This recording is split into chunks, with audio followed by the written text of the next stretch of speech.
दोस्तों, निराशा का माहौल कहीं नहीं होता।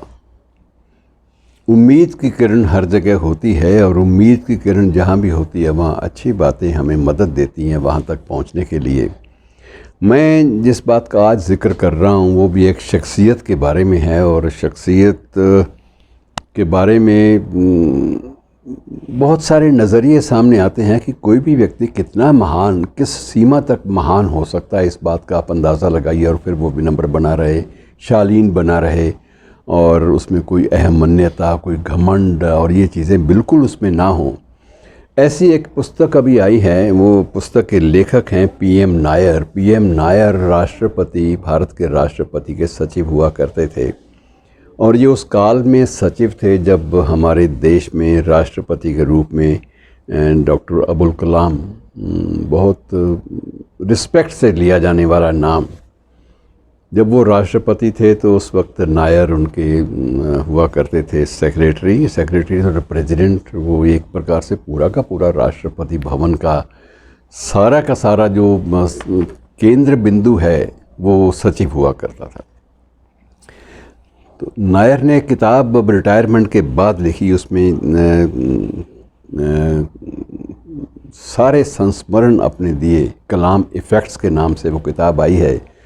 और उस किताब में नायर ने जिन चीज़ों को दिया है वो हमारे देश के अगर राजनेता सिर्फ उसी बात को थोड़ा सा उसका 10% भी अगर समझने का प्रयास करें तो बहुत बड़ी बात हो जाती है।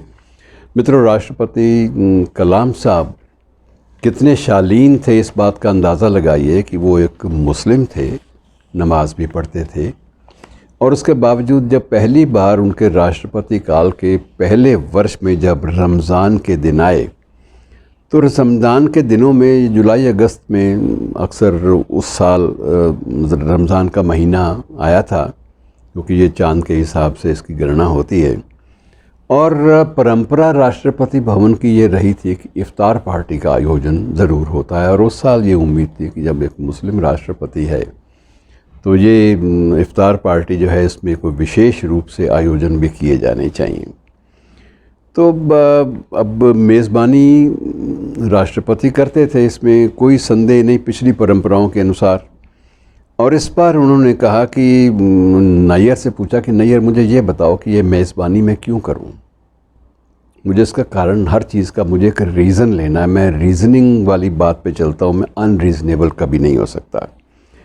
तो नायर ने कहा सर अब ये ज़रूरी माना जाता है क्योंकि ये परंपरा बनी हुई है और परंपरा का निर्वहन करना ही चाहिए। आफ्टर ऑल मुस्लिम जो हैं वो हमारे देश की जनसंख्या का एक अहम हिस्सा भी हैं और अगर हम एक परंपरा को तोड़ते हैं तो हमें परंपरा को तोड़ने का भी हमें स्पष्टीकरण देना पड़ेगा। इसलिए बेहतर यह है कि एक परंपरा जिसमें कोई ज़्यादा विवाद नहीं है उसको स्वीकार करना चाहिए। तो उन्होंने कहा कितना खर्च आएगा इस पे? अक्सर उसने कहा जी वर्तमान जो इस वक्त जो बाज़ार के भाव हैं उसके मुताबिक 22 लाख के आसपास इसका खर्च आएगा। अतीत में भी यही खर्चा आता रहा है, सिर्फ इतना ही है कि महंगाई के हिसाब से थोड़ा बहुत उसमें वृद्धि हो जाती है।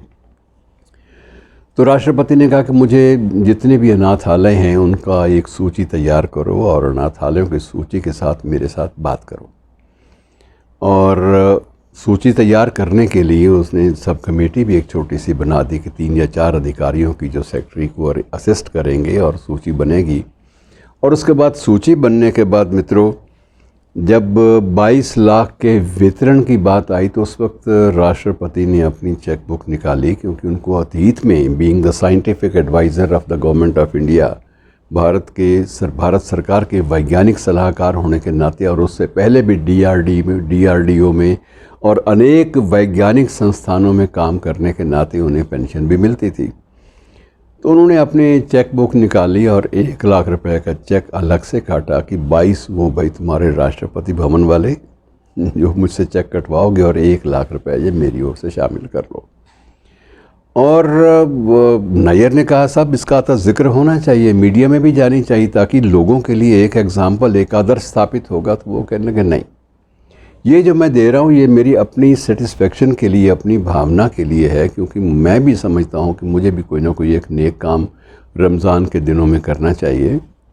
मैं उस भावना से दे रहा हूँ, इसकी कोई भी इसकी इश्तिहारबाजी या ये चीज़ें नहीं होनी चाहिए। सख्ती से मैं मनाही कर रहा हूँ कि no media propaganda at all about this.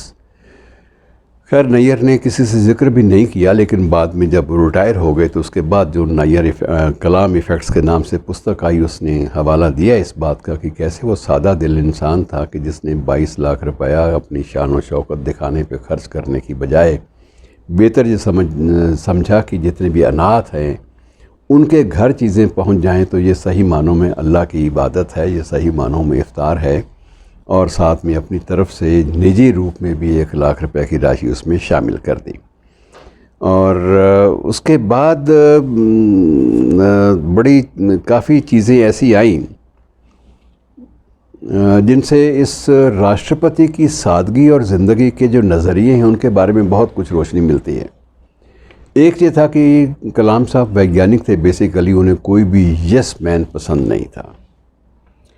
एक मुद्दे पर ऐसा हुआ कि भारत के जो मुख्य न्यायाधीश से किसी मुद्दे पर विचार करने के लिए राष्ट्रपति के पास आए उन दिनों में, तब चीफ जस्टिस ने, मुख्य न्यायाधीश ने जो मुद्दा विचारार्थ राष्ट्रपति के सामने फॉर गाइडेंस उठाया, उस मुद्दे पर राष्ट्रपति ने पहला सवाल अपने सेक्रेटरी से किया कि नायर तुम्हारी क्या राय है।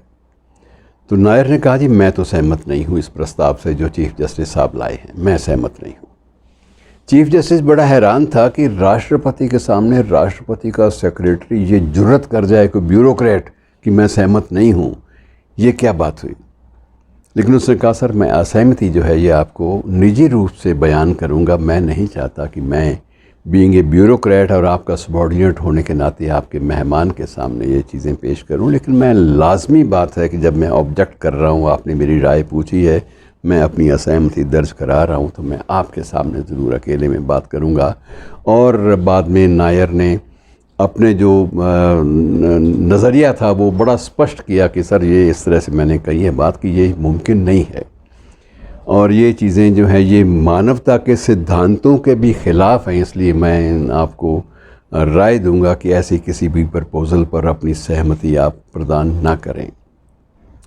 तो ये होता है कि जब ब्यूरोक्रेट अपनी ये समझता है कि मेरा दायित्व ये भी है कि मैंने अपने सुपीरियर को सही गाइडेंस और सही मार्गदर्शन या सही स्थिति का उनको बताना है, उसका बयान करना है, तो कम से कम ये भी फ़र्ज़ बनता है कि मैं जहाँ तक हो सके, अगर मैं ईमानदार हूँ अपने बॉस के बारे में, अपने इमीडिएट जो मेरा स्वामी है जिसके आदेश मुझे मानने होते हैं, अगर उसके बारे में मेरे मन में रत्ती भर भी ईमानदारी है तो मुझे बड़ी साफ गोई और विनम्रता के साथ अपनी बात सबमिट कर देनी चाहिए। बहरहाल मित्रों, उसके बाद सबसे बड़ी बात ये थी कि एक बार राष्ट्रपति के गांव से कुछ 50 लोग इकट्ठे हुए। उन्होंने कहा कि हम राष्ट्रपति भवन देखना चाहते हैं और वहाँ की मेहमान नवाजी जो है, हमारा गांव का आदमी अगर वहाँ पर राष्ट्रपति है तो मुझे मौका मिलना चाहिए। और उन्होंने किसी मैसेज संदेश वाहक के थ्रू ये अपनी इल्तिजा राष्ट्रपति भवन में पहुँचाई। राष्ट्रपति ने बिल्कुल अपने सेक्रेटरी से पूछा क्या मैं बुला सकता हूँ। उन्होंने कहा जी आप राष्ट्रपति हैं, बिल्कुल आप बुला सकते हैं। तो कलाम साहब ने अपने उस गांव के 50 आम आदमियों को बुलाकर उनको राष्ट्रपति भवन में ठहराया और ठहराने के बाद उनके लिए एक विशेष बस की व्यवस्था की गई ताकि उनको दिल्ली के सारे जो हैं वो जो स्थान हैं दर्शनीय वो सारे दिखाए जाएं। और सारे दर्शनीय स्थान दिखाने के बाद जब वो विदा होने लगे, सबकी आंखों में आंसू थे और उस वक्त कलाम ने कहा कि ठीक है सब लोग जा रहे हैं, इनको कुछ तहायफ़ कुछ तोहफे भी दीजिए ताकि ये खाली हाथ ना जाएं। सब कुछ हुआ, हर एक को एक एक ड्रेस और कुछ ना कुछ दिया गया। लेकिन जब वो विदा हो गए तो विदा होते ही कलाम ने नायर को बुला लिया कि आप मुझे बताओ कितना बिल बना। और राष्ट्रपति भवन में अगर एक मेहमान ठहरता है, क्योंकि ये भी एक कायदा है, ये एक वहाँ का प्रोटोकॉल है कि जब कोई मेहमान ठहरता है उसका बजट बकायदा बनता है। जब कोई मेहमान ठहरता है तो आप लोग किस रेट से, किस दर से चार्ज करते हो। जो भी बना हिसाब किताब उसने बताया कि इस तरह से तकरीबन 16 लाख रुपया हमने ख़र्च किया है कि सीधे साधे लोग थे, इन पर हमें कोई सिक्योरिटी गार्ड की ज़रूरत नहीं थी, कोई इनके लिए बहुत सारी गाड़ियों की ज़रूरत नहीं थी। एक बस आपने हुक्म किया था, हमने वो चार्टर कर ली थी।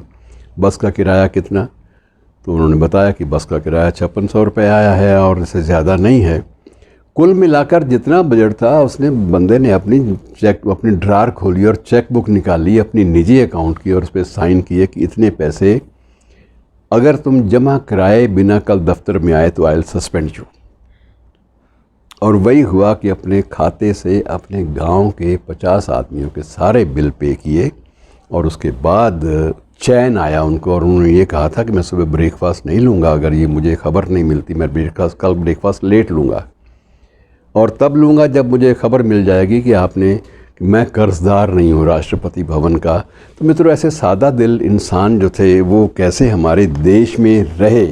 लेकिन ये बात अलग है कि हमारे सत्ता तंत्र के लोग, सत्ता के गलियारे के लोग बहुत कुछ सीखना पसंद भी नहीं करते। और मित्रों, अंतिम बात कि जब ये रिटायर हुए तो रिटायर होने जिस दिन इनका अंतिम दिन था राष्ट्रपति भवन में बतौर राष्ट्रपति, तो परंपरा थी कि जितने भी लोग हैं, एम्प्लॉइज़ हैं, अधिकारी हैं राष्ट्रपति भवन की, वो सब एक एक करके फूलों का गुच्छा, बुकेस लेकर अपनी शुभकामनाएं देने के लिए इन तक आए। इन्होंने सबको रिसीव किया और अपनी ओर से भी सबको छोटी मोटी चीज़ जो भी दे सकते थे वो दी। अंत में नायर खुद आया गुलदस्ता लेके बुके। तो उसने कहा, नायर तुम अकेले कैसे आए, मिसेस नायर नहीं आई? उन्होंने कहा, सर आना तो ज़रूरी था, वो तो आपका बड़ा एहतराम करती हैं, लेकिन दिक्कत ये थी कि उनका पैर फिसल गया था और फ्रैक्चर आया और फ्रैक्चर की वजह से वो आ नहीं पाई। लेकिन उन्होंने अपना बुके एक अलग से भी भेजा है, छोटा सा प्यारा सा बुके आपके पसंदीदा फूलों का। बहरहाल हो गया, रौनक मेला हो गया। अगले दिन सुबह ही, अभी रिटायरमेंट में 2-3 दिन बाकी थे, अगले दिन सुबह ही नायर जब उठा अपने कोठी से तो बाहर उसने देखा कि बाहर पुलिस खड़ी है और बहुत सारी मेरी जो कोठी है इसको घेर लिया गया है। पूछा नायर ने बड़े हैरान होके कि ये क्या है? तो उन्होंने कहा, ये देश के राष्ट्रपति आज आपके घर आने वाले हैं। आप अंदाज़ा लगाइए, अपने सेक्रेटरी की बीवी का हाल पूछने के लिए, तीमारदारी के लिए, मिजाज पुरसी के लिए देश का जो प्रथम नागरिक जिसे हम फर्स्ट सिटीज़न कहते हैं, वो फर्स्ट सिटीज़न स्वयं आया और उसने वहाँ पर उसका हाल चाल पूछा और बुके लाया। बुके वैसे ही फूलों का, जैसे फूलों का बुके मिसेस नायर ने भेजा था, उनकी पसंदीदा फूलों का बुके लाकर राष्ट्रपति ने स्वयं दिया कि मैं तो आपके लिए शुभकामनाएँ देने आया हूँ, आप जल्दी ठीक हो जाएँ और उसके बाद मैं जहाँ भी मैं जाके बसूँगा वहाँ आप ज़रूर दोनों मुझे मिलने आइएगा, आप लोग मेरे परिवार का हिस्सा रहे हैं। तो आप विनम्रता और शालीनता देखिए कितनी ज़्यादा होती है। और जिस दिन रिटायरमेंट के बाद वो जाने लगे तो उस दिन उनके सामान की एक फ़हरिस्त बनी कि क्या क्या राष्ट्रपति ले जाएंगे। तो सामान की फ़हरिस्त में 6 पैंटें थी, उसमें 2 जो ड्रेसेस थी, 2 पैंटें वो थी जो DRDO में काम करते वक्त वैज्ञानिक के रूप में उन्हें पहननी पड़ती थी, वो भी उनके पास सुरक्षित थी। 2 वो DRDO वाली ड्रेस और 4 दूसरी पैंटें, ये उनके टोटल सामान में शामिल थी। और 4 शर्ट थी और उस शर्ट्स में भी 2 शर्ट्स वो थी जो DRDO में काम करते हुए हर वैज्ञानिक को पहननी पड़ती।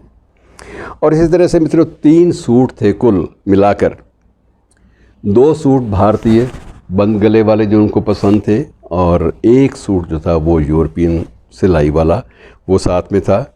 कुल 2560 पुस्तकें थी जिनके बाकायदा केस बंद किए गए। और इसके अलावा 1 फ्लैट जो उनके नाम पर था वो उसके कागजात उनको दिए गए और उन्होंने अपने नायर से ही कहा कि नायर मैं एक विल करना चाहता हूँ इमीडिएटली। और वो फ्लैट जो था उन्होंने एक NGO को दान करने की साथ वसीयत साइन की कि यह अभी से ट्रांसफ़र इसकी ओनरशिप कर दी जाए फ़लाँ NGO के नाम पर। और उसके अलावा उनके पास एक पद्मश्री जो मिलता है मेमेंटो, एक पद्म भूषण का मेमेंटो उनको मिला था और एक भारत रत्न का जो मेमेंटो मिला था। ये तीनों मेमेंटोस ये उनके सामान के साथ गए। और 16 डिग्रियां थी डॉक्टरेट की, 16 डिग्रियों के लिए, डॉक्टरेट की डिग्रियों के लिए, इसमें D.Litt और PhD शामिल थी। उसके लिए छोटा सा ब्रीफ केस अलग से। और एक उनके नाम वेबसाइट थी, उसके कागजात थे कि ये वेबसाइट आपके नाम पर सुरक्षित रहेगी। और एक ट्विटर अकाउंट जो खुद वो ऑपरेट करते थे और एक ईमेल ID जिसके दस्तावेज़ कागज़ पत्र जो थे वो उनके पास थे। इसके अलावा वो देश का प्रथम नागरिक कुछ भी नहीं ले गया और जाती बार उसने आखिरी चेक साइन किया अपने अकाउंट से कि इसमें जितने भी पैसे हैं सारे के सारे मेरे जो क्लास 4 राष्ट्रपति भवन के जो हैं उनमें बांट दिए जाएँ, उन परिवार में बांट दिए जाएँ। मुझे तो पेंशन मिल जाएगी अगले महीने। और वो नेक्स्ट मंथ के अपने गुज़र औकात के लिए अपने नेक्स्ट मंथ की पेंशन की वेट करता था।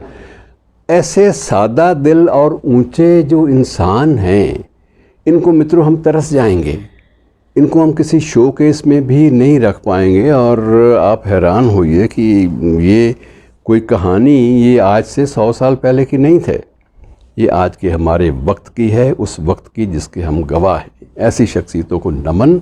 शुक्रिया दोस्तों।